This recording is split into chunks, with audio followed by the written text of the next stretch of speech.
여러분, 안녕하세요. 저는 올해 77살 김할머니입니다. 얼마 전 제 인생에서 아주 특별하고도 뜻깊은 경험을 했습니다. 2달 동안 요양원에 머물게 되었거든요. 생각지도 못한 일이었고, 처음엔 무척이나 당황스럽고 마음이 아팠습니다. 평생을 내 집에서 가족들과 함께 지냈는데, 갑자기 모든 것이 낯선 공간에서 남의 손길에 의지해야 한다니 막막함이 밀려왔죠. 침대에 누워 천장을 바라보며 과연 내가 앞으로 어떻게 살아야 할까 하는 생각에 눈물을 훔치기도 했습니다. 많은 어르신들이 저와 비슷한 감정을 느끼셨을 거라 생각합니다.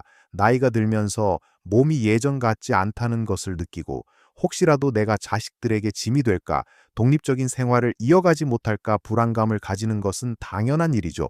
저 또한 그랬습니다. 하지만 그 2달은 제게 고통만 준 것이 아니었습니다. 오히려 제 남은 인생을 어떻게 살아가야 할지, 무엇이 정말 중요한 것인지 깨닫게 해준 소중한 시간이었습니다. 그곳에서 저는 놀라운 비밀들을 마주했습니다.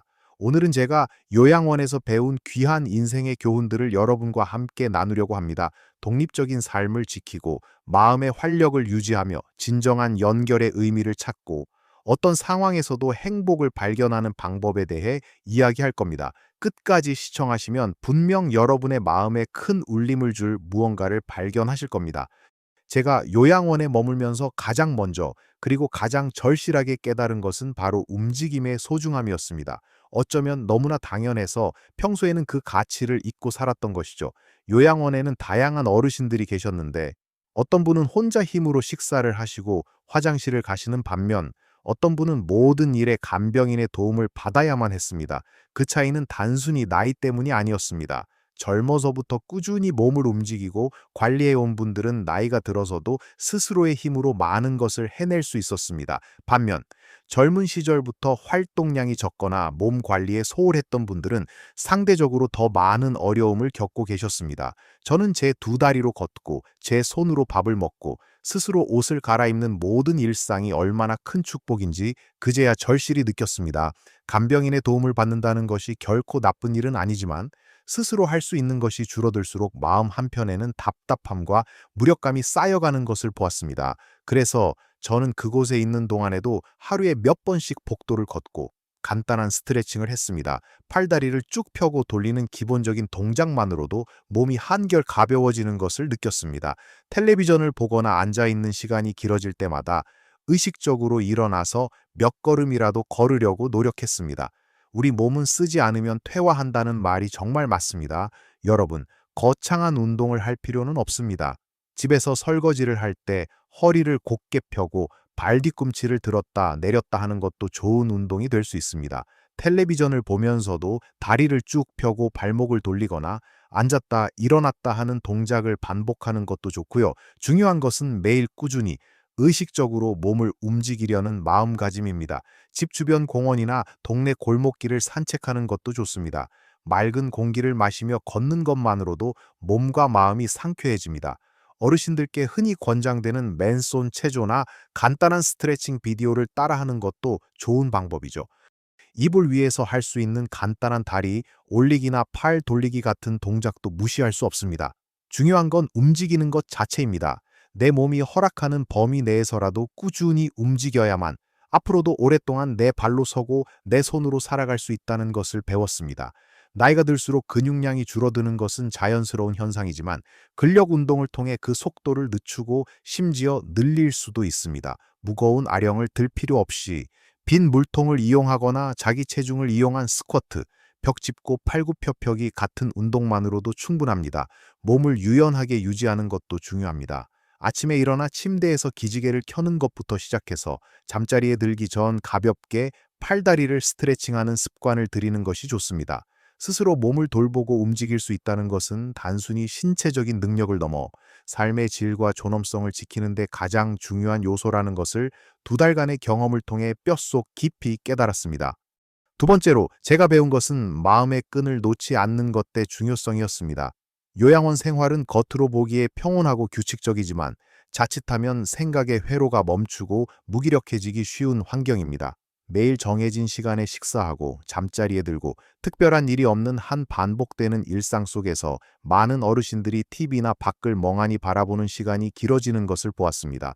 그러다 보면 어느새 생각도 감정도 무뎌지고 외부와의 단절 속에서 인지 기능이 빠르게 저하되는 분들도 있었습니다. 하지만 그 와중에도 눈빛이 살아있고 이야기를 나누면 활짝 웃으며 즐거워하시는 분들이 계셨습니다. 그분들의 공통점은 바로 무언가를 계속 배우고 생각하려 노력한다는 것이었습니다.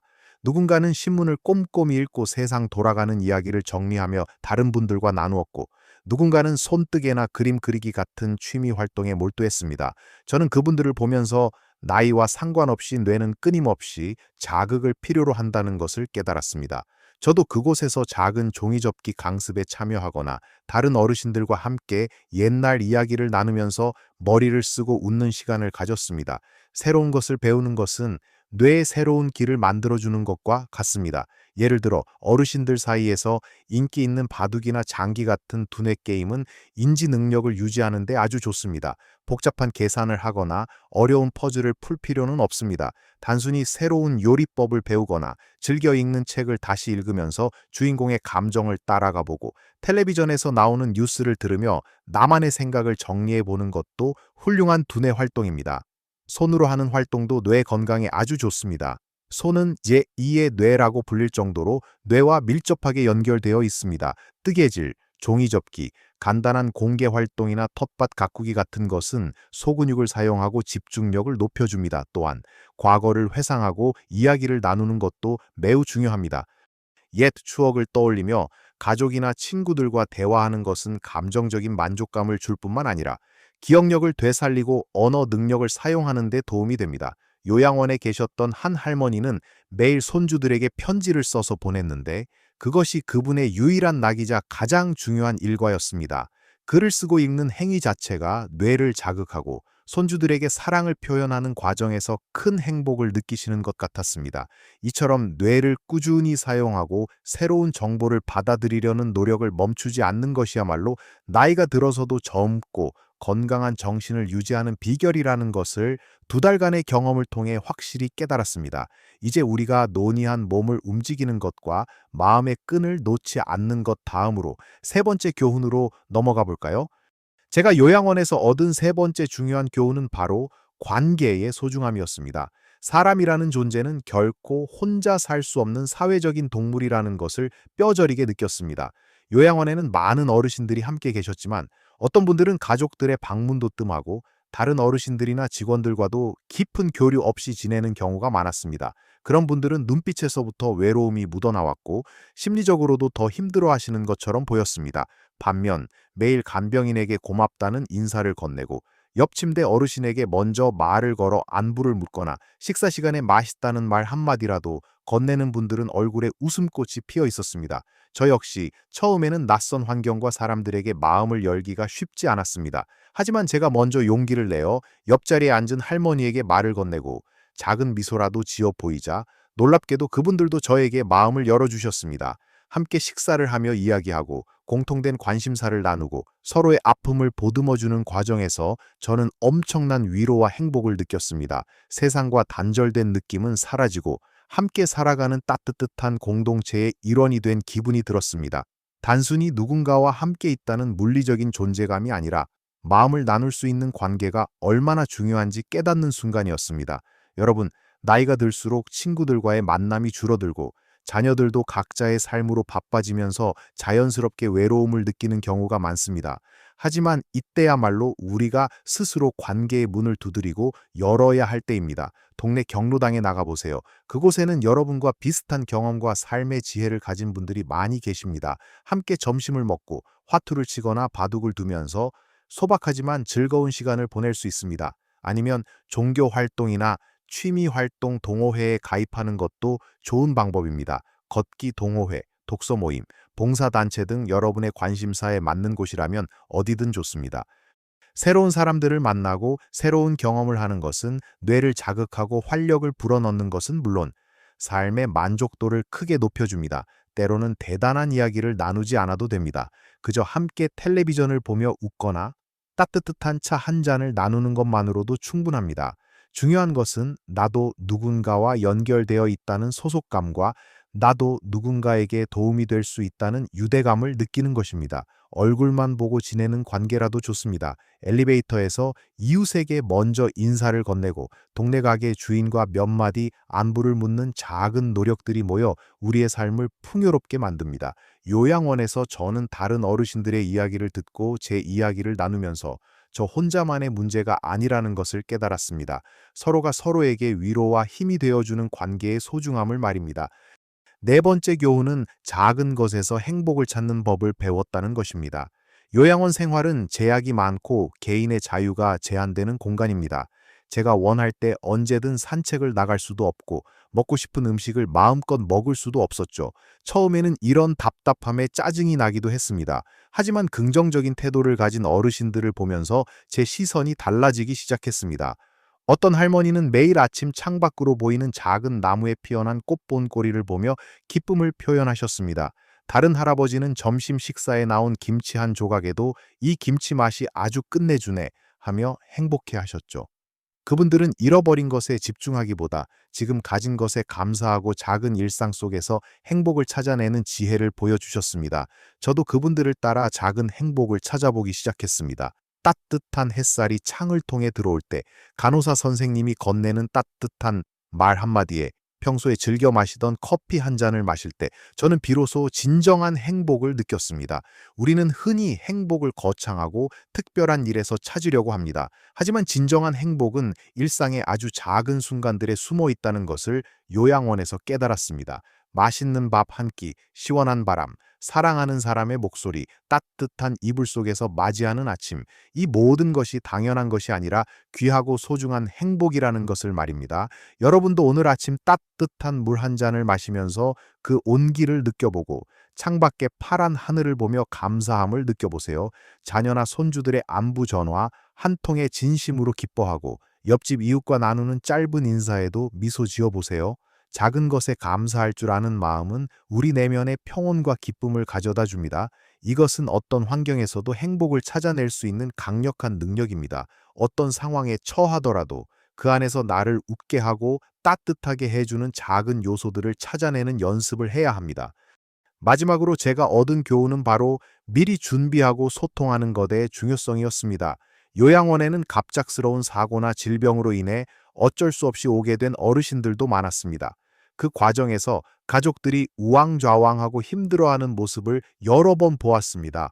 어르신 본인도 예상치 못한 상황에 좌절하고 가족들에게 미안해하는 모습을 보면서 마음이 아팠습니다. 하지만 어떤 가족들은 미리미리 어르신과 충분한 대화를 나누고 노년기의 삶과 돌봄에 대해 함께 계획을 세워둔 경우가 있었습니다. 그런 분들은 비교적 혼란 없이 차분하게 상황을 받아들이고 준비된 모습이었습니다. 저는 이 모습을 보면서 나 자신은 물론 내 사랑하는 가족들을 위해서라도 미리미리 나의 노년기와 마지막에 대해 이야기하고 준비해 두어야 한다는 것을 깨달았습니다. 한국 사회에서는 어르신 스스로 자신의 죽음이나 요양 문제에 대해 이야기하는 것을 금기시하거나 불효라고 생각하는 경향이 있습니다. 하지만 그것은 오히려 남겨질 가족들에게 큰 부담과 혼란을 줄 수 있습니다. 자녀들에게 내가 혹시 몸이 안 좋아지면 어떻게 해줬으면 좋겠다. 나는 이런 방식으로 지내고 싶다는 나의 솔직한 바람을 미리 이야기하는 것은 결코 부담을 주는 것이 아니라 오히려 자녀들이 나중에 후회하지 않고 올바른 결정을 내릴 수 있도록 돕는 현명한 행동입니다. 미리 재정적인 계획을 세우고 필요한 서류나 정보들을 정리해 두는 것도 중요합니다. 유언장을 작성하거나 의료결정 대리인 지정 등 법적인 부분을 미리 준비해 두면 나중에 불필요한 다툼을 피하고 가족들이 더 큰 어려움을 겪지 않도록 도울 수 있습니다.